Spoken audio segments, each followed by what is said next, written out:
Hey guys, I'm here at Patten Monument Company just outside of Grand Rapids, Michigan, and I have already done a little tour through the shop, learned how a monument was made, and I am going to take you guys through, show you the different steps, and show you how a monument goes from a piece of granite all the way to a gorgeous headstone to commemorate your loved one's life out at the cemetery. So stick with me, we're going to go, I'm going to walk you through and show you all the different steps of how to make a monument here at Patten Monument Company in Grand Rapids, Michigan.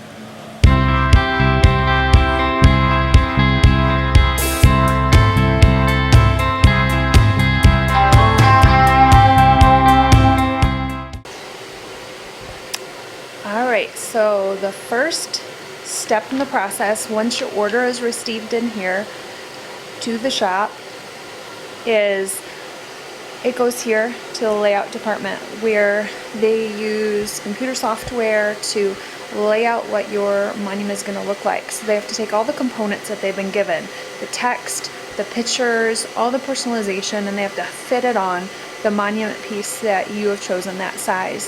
So it takes a little bit of creativity and ingenuity for them to get it all laid out correctly and perfectly, and because that will then be printed to be the model for the whole next step. So everything really has to be laid out exact for them to be able to do that.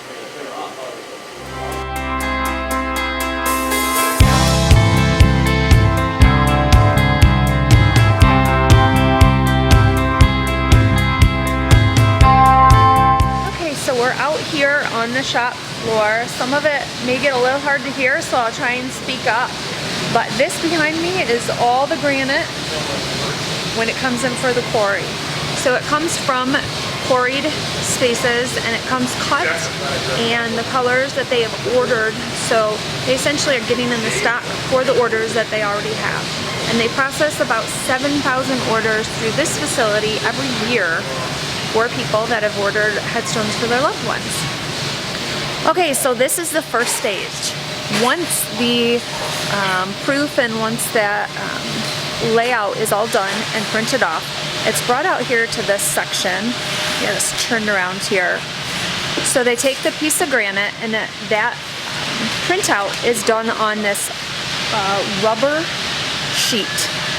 And so what these guys are doing over here, I'll show you a second here, is they take and they cut out the area that's going to be blasted out first. So this area is going to be made not shiny. So I'm trying to use some just basic terms here to explain things. It will be made not shiny. So they will blast over this in the first phase to make this not shiny. I'll show you the guys here what they're doing. So they have some that they're preparing.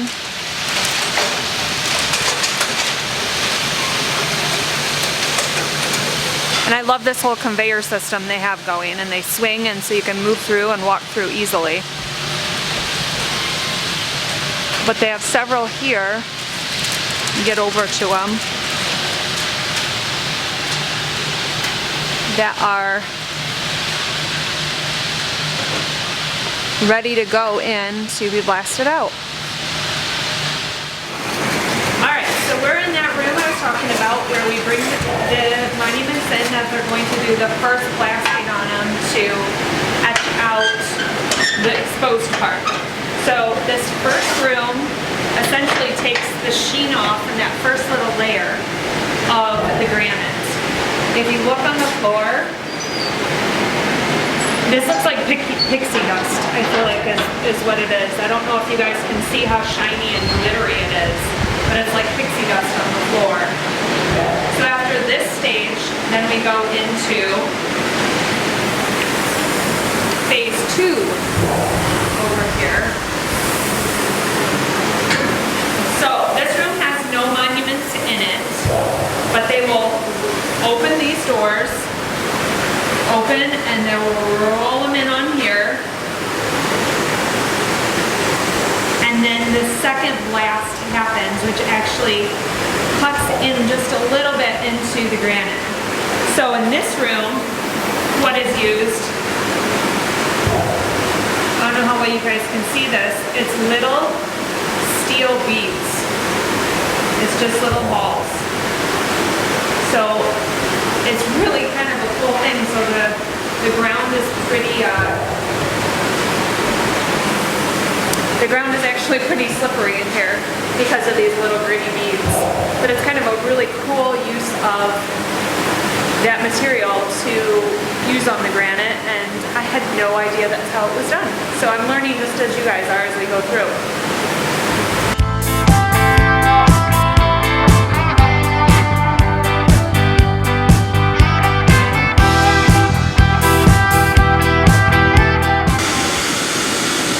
Okay, so when the monument comes out of that second blast, it comes to this section.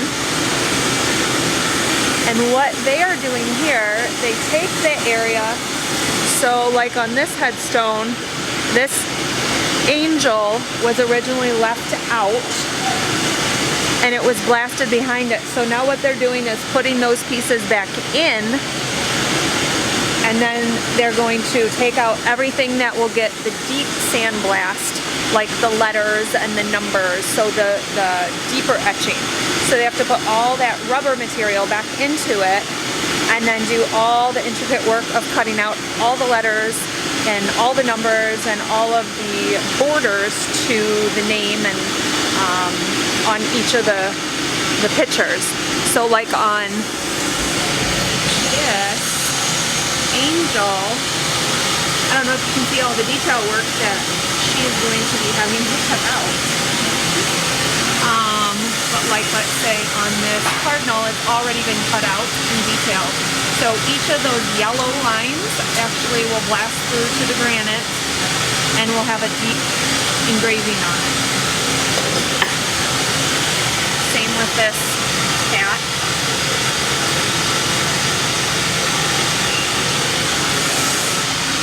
So that is done on each monument.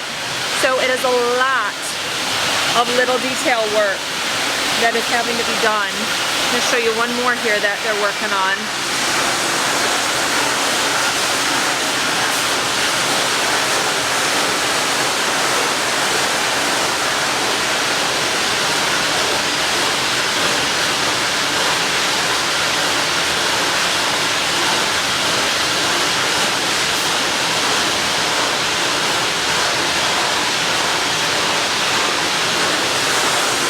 So when you wonder why monuments maybe cost a little money between the granite and the manual labor that goes into doing all that intricate detail work, that's why.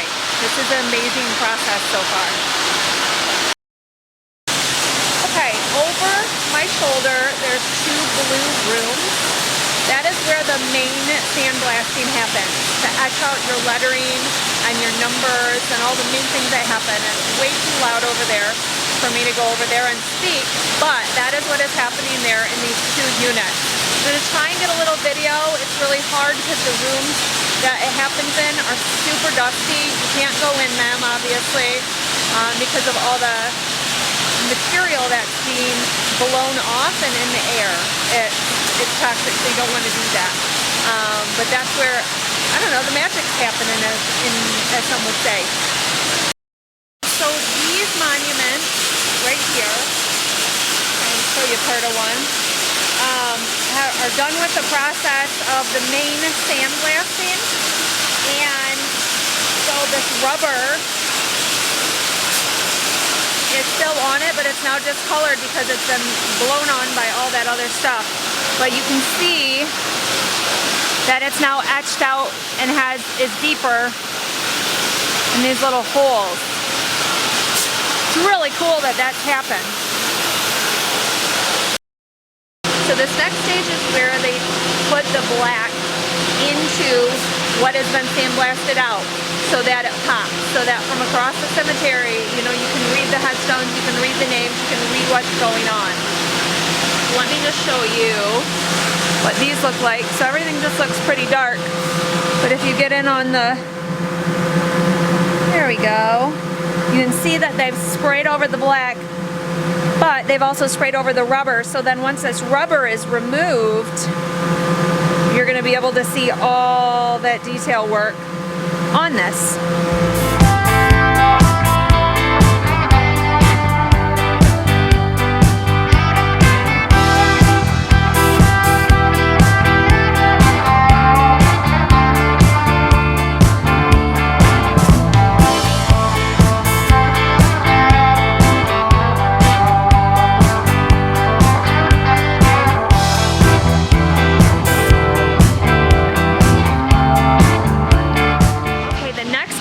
Talk about is kind of a newer technology, and that's the laser engraving. And here at Patten's, Nicole does the laser engraving on the monuments, and it is such a unique and cool thing. There is the machine. It's quite a beast. So she is a tough chick to wrangle and do all these by herself. I'm gonna have her tell you, just because it is so technical, a little more about the process of doing the laser engraving, and then we're gonna look at the project she's doing where she's painting, which is not common, just because it'll wear and fade over time, but where she's painting actually one of the laser engravings. So, Nicole. Hi. So just talk to it. Tell me a little about this machine and how long it takes and everything. Okay, well, this is our laser machine, and really what it does technically is it shoots a laser beam onto the stone, and then it, instead of etching into a stone, which is how we do our hand etchings, because we do those as well, it actually raises the polish a little bit, and so it creates, it's actually up above instead of down below on it, so it's actually above the polish instead of under it.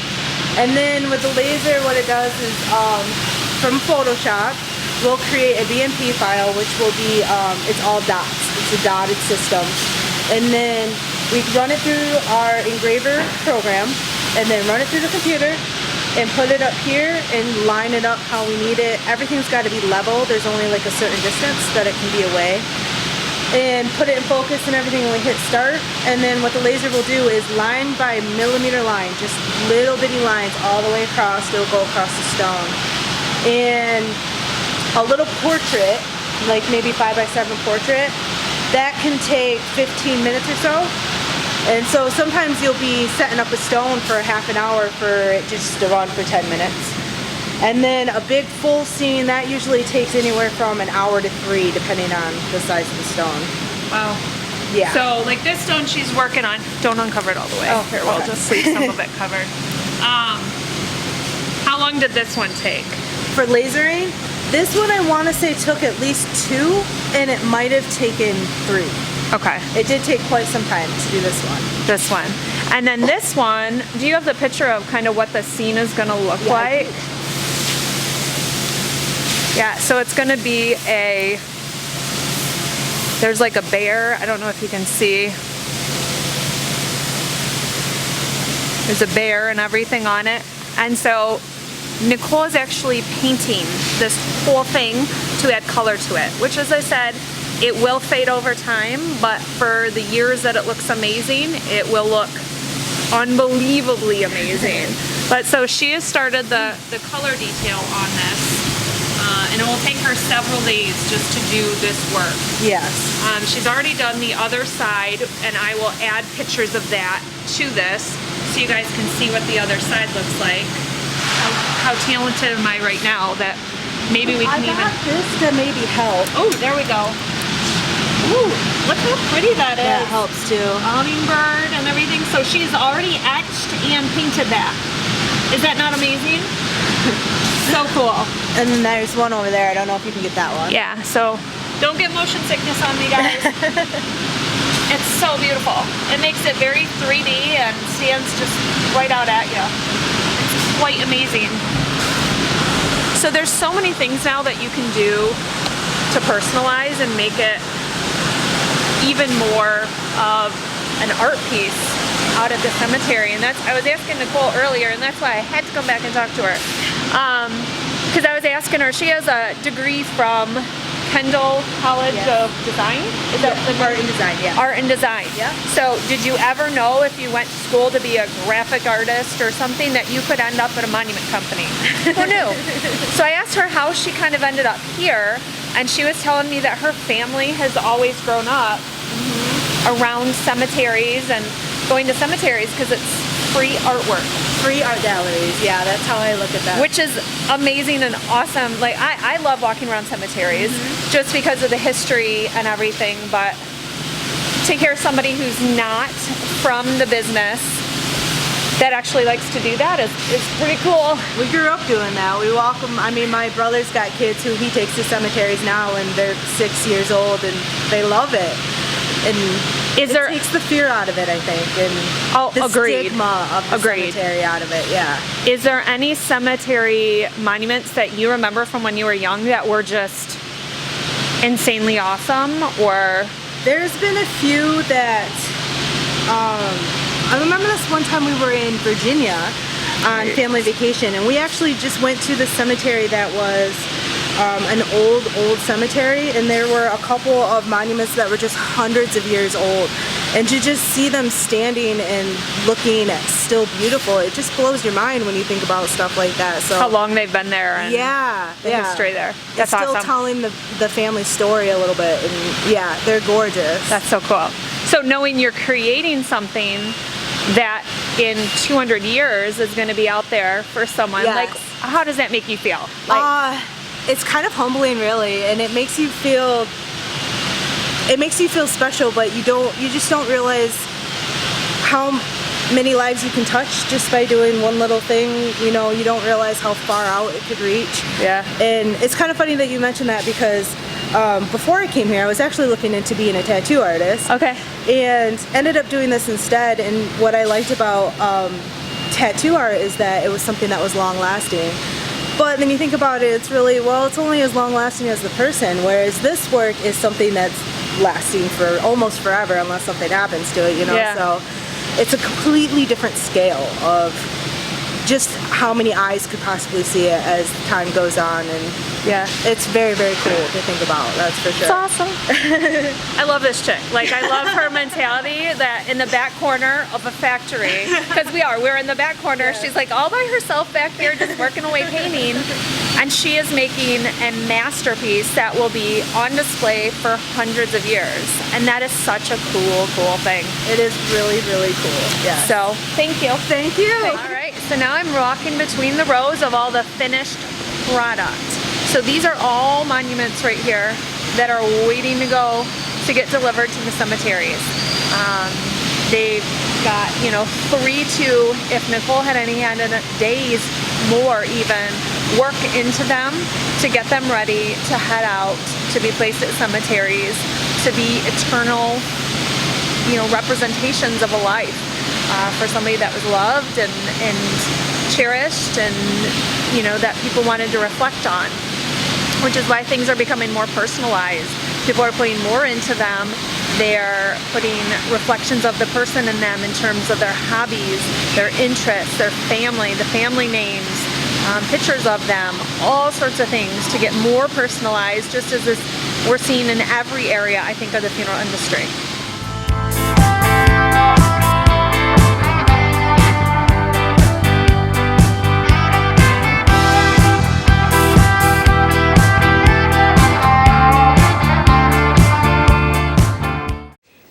So when I first arrived here at Patten Monument, I sat down with Andy Bolt, who's the president of Patten Monument, just to get a little more information about Patten as a business, and also the monument companies in general, and how they work, and kind of materials that they currently use, and had some specific questions for him.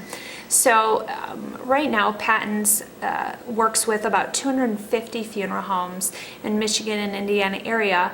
So monument companies realized, years ago, that if you utilize the funeral homes, they become your on-site salespeople for them. So a lot of monument companies will develop relationships with funeral homes, and they will use them for sales and to become kind of little showrooms for the monument companies. So quarried granite, and granite is what most monument companies use now. Back in the day, it used to be limestone and sandstone and marble, and that's just not common anymore because that material wears, and so the names are hard to read. If you look like in a cemetery and you go through some of the older sections, the names are hard to read because they've been worn away, because that material does wear down. So granite is what is used now. There's quarries across the US. About 25% of the product though comes from India and China and Norway, actually. And so some of it is shipped in, but a lot of it is quarried here in the US, which is awesome.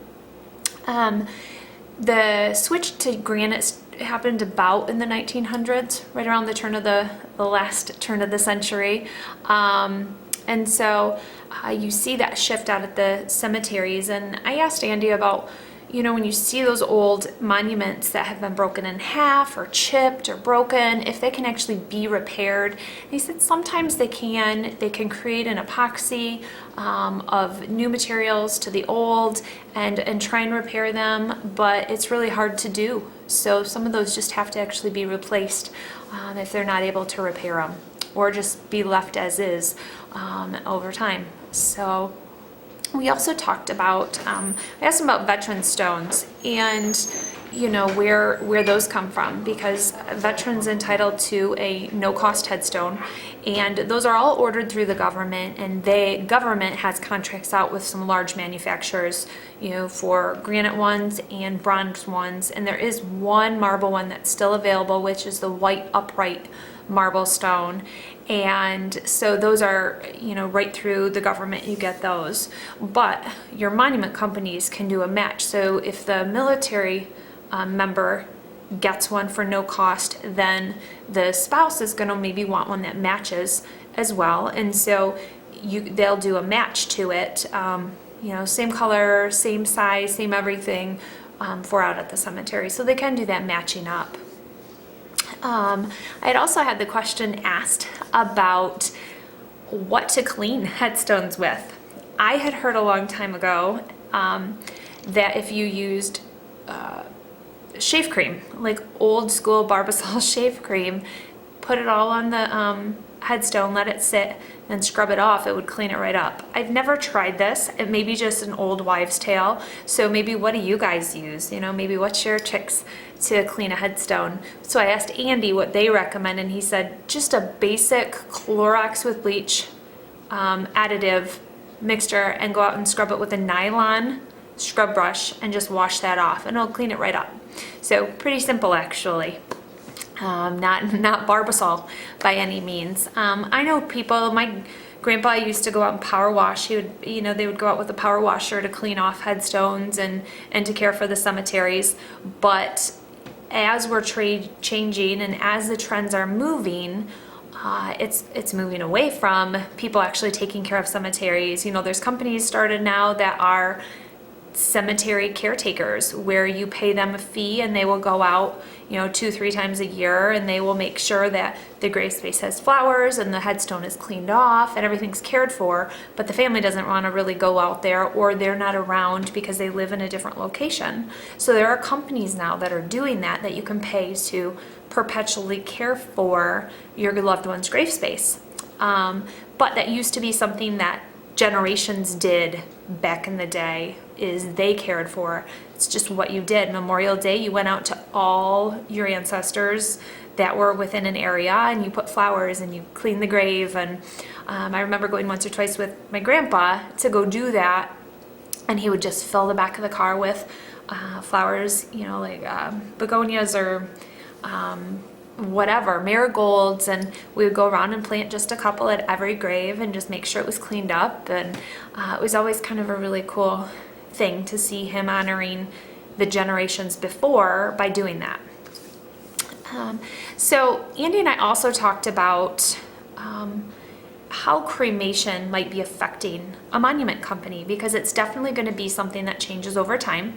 And so he said it because there's so much that people still do in terms of headstones when they do bury the cremated remains, or monuments that the cremated remains go inside of, that people can put on their own property or at a cemetery that they can place wherever. It still has that need for granite monuments. But monument companies are also finding not within the industry, but maybe other uses for granite that they're using, you know, for tabletops or countertops or other types of things that they're maybe selling granite for. So that's kind of an interesting. And I asked him, you know, what maybe he thought were some important things from within the monument industry to share or to talk about. And he talked about how even just within the death care industry, that cemeteries are not valued as being as important as they have always been.